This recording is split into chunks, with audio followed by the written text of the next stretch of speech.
Good Thursday afternoon. Thanks for joining us on KARE 11 News Now. I'm Chris Harapsky. Happening right now, the Minneapolis City Council is discussing Mayor Jacob Frey's 2026 budget address, estimated to be $2 billion and include a nearly 8% property tax increase. The city says this would increase property taxes for the median value homeowner in Minneapolis by about $240 a year. Mayor Frey says the tax increase is necessary to maintain core city services, and the declining value of large office buildings in the city has had a big impact on revenue. Last year, Frey proposed an 8.3% property tax increase that ultimately ended at 6.9% in the final budget. City Council must pass the budget by the new year. Just in this afternoon, a member of the Russian delegation attending tomorrow's high-stakes summit in Alaska with President Trump says this could be a big win for both countries. Well, I think dialogue is very important, and I think it's a very positive meeting for the world, because during Biden administration, no dialogue was happening. So I think it's very important to hear Russian position directly. And there's lots of misunderstandings, misinformation about the Russian position. And it's also a chance to sort of reset, if the meeting goes well, U.S.-Russia relations. Russian President Vladimir Putin has been adamant that his country will not cede any land to Ukraine to reach a peace deal. Right now, Russia controls about 20% of that country, which it took since invading over 3 years ago. U.S. Secretary of State Marco Rubio speaking out this morning about Trump's plan going into that meeting. He wants that war to end. He's going to do everything he possibly can. If he sees an opportunity to talk about achieving peace, he's going to pursue it. And we'll know tomorrow at some point, as the president said, probably very early in that meeting, whether something is possible or not. We hope it is. Meantime, British Prime Minister Keir Starmer welcomed Ukrainian President Volodymyr Zelensky to London today in a show of support for Ukraine a day before the critical U.S.-Russia summit. NBC's Raf Sanchez reports from London. Ukrainian President Volodymyr Zelensky in London today, greeted here at Downing Street by the British Prime Minister ahead of that crucial summit between President Trump and Vladimir Putin in Alaska tomorrow. European leaders deeply concerned about what the president might agree to when he sits down with the Russian leader, and they've been doing everything they can to try to shape the outcome. Yesterday, they had a joint call with President Trump. Zelensky says they laid out a number of principles, one of them that there should be no deal about Ukraine without Ukraine. Zelensky will not be in the room for that summit, but it will be his country's future that is being talked about. He also wants to see a ceasefire agreed to by Vladimir Putin before broader talks to end the war. Now, it isn't clear at this point if President Trump has agreed to that, but he did say it was a good call with the European leaders, and he is indicating that the meeting in Alaska is just the first of what could be potentially multiple meetings with both Zelensky and Putin in the room. The president also saying that he will impose sanctions on Russia if he feels Putin is not serious about peace. Raf Sanchez, NBC News, London. Developing right now, a second teacher at a Hudson Elementary School is facing charges for making inappropriate contact with a student. A disturbing new development to a story that we've been following for more than a year. Abigail Faust resigned from the district last year. Around the same time, fellow teacher Madison Bergman left her post. Bergman was charged with 10 felonies after reportedly describing kissing and touching a fifth grader. At the time, Faust was being investigated for not disclosing knowledge of that alleged contact. Now, court documents suggest Faust also allegedly had inappropriate contact with a different fifth grade student. In the criminal complaint that we obtained, investigators spoke to the fifth grader in question, who told police the Rivercrest Elementary teacher pushed him up against the wall and kissed him on the cheek. Faust is now facing 4 counts: failure to protect a child, causing mental harm to a child, child enticement, and sexual misconduct by school staff. We reached out to district leaders who tell us in part, quote, over the past year, the Hudson School District has strengthened training for staff on professional boundaries with students, end quote. Neither teacher is in custody right now. Bergman is awaiting trial. Also developing right now, Sartell police say they've recovered human remains from a submerged vehicle that may be connected to a decades-old cold case. This is video of investigators diving where that vehicle was found. Overnight, the chief of Sartell police said they pulled a Buick sedan from the 60s out of the water and sent the remains that they found with the vehicle to the Midwest Medical Examiner. Today, a young mother is now out of ICE custody after a judge ordered she be released. Antonia Maldonado is from El Salvador, seeking asylum here in the U.S. She's been detained for weeks, and late Wednesday, Lou Ragus was there for an emotional reunion. This moment, 4 weeks in the making, after Antonia Aguilar Maldonado is released from ICE custody, able to hold her kids for the first time since July 17th.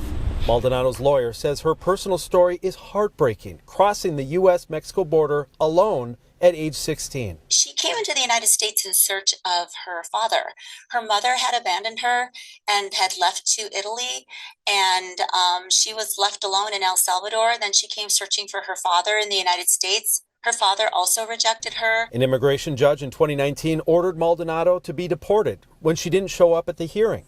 Last year, a different immigration judge reopened the case after learning Maldonado's uncle she was staying with never gave her the paperwork. Attorney Gloria Contreras Eden says people in Maldonado's position generally are free while going through immigration court, but on July 17th she was arrested and held at the Candy Ojai County Jail despite still breastfeeding her 2-year-old son. I think her arrest is shocking and out of the ordinary because as long as I've been an immigration attorney, ICE agents don't arrest pregnant or nursing mothers. And they have an ICE policy that, that states that they don't do that. An immigration judge ordered bond for Maldonado, but the U.S. government appealed, which kept her behind bars. She was clearly lactating. She's been pumping milk, her breast milk, in the jail. A U.S. District Court judge ruled yesterday that Maldonado must be released on bond, leading to this reunion. I'm grateful for my family and for my church family and for the church. But Maldonado's courtroom battles are not over. She is seeking asylum and protection from returning to her home country because she fears returning. Contreras Eden says there's no guarantee Maldonado will be able to stay. Deportation could happen within the next year, but at least now she is with her children. Lou Ragus reporting there. Hey, if you're still flying Air Canada anytime soon, listen up. The airline is starting to cancel several flights, and a full shutdown could happen as soon as this weekend as flight attendants prepare to go on a possible strike Saturday. Right now, contract talks are stalled over pay. The union representing the 10,000 flight attendants says Air Canada's offer doesn't keep pace with inflation. If the strike happens, 130,000 passengers could be impacted daily, and the airline would lose hundreds of millions of dollars. The airline says canceling flights over the next few days is the best way to minimize pain for customers. According to MSP's flight cancellation tracker, all 5 Air Canada flights in and out of the airport are still on schedule. The twin sale goes bust. Did you hear about this? In a stunning turn, the team owners, the Pohlad family, decided not to sell, pulling the club off the market. And as you can imagine, there are some strong would be a nice way to put it, reactions pouring in from fans all over the place after the Pohlad family announced it's opting to bring its investing partners instead of selling the team. This comes after a flurry of activity behind the scenes, shedding salaries and gutting the roster. Gordon Severson here with the details. When you follow a sports team, you may not always agree with the direction the team is heading. So many questions. Lifelong Twins fan Bob Aldrich didn't think it was a good idea for the Twins to trade away so many great players this season. You unload everybody. But he says the moves made sense if your goal was to dump salary and make the team more appealing for a new owner. But no, we've unloaded everybody, and we're stuck with the same nonsense that we started with. Yeah, I was angry. Ben Fryer was picking up some sports cards Wednesday, and he agrees the announcement was like a bait and switch, getting his hopes up for a new owner who would spend more money on new players, only to find out the team was no longer for sale.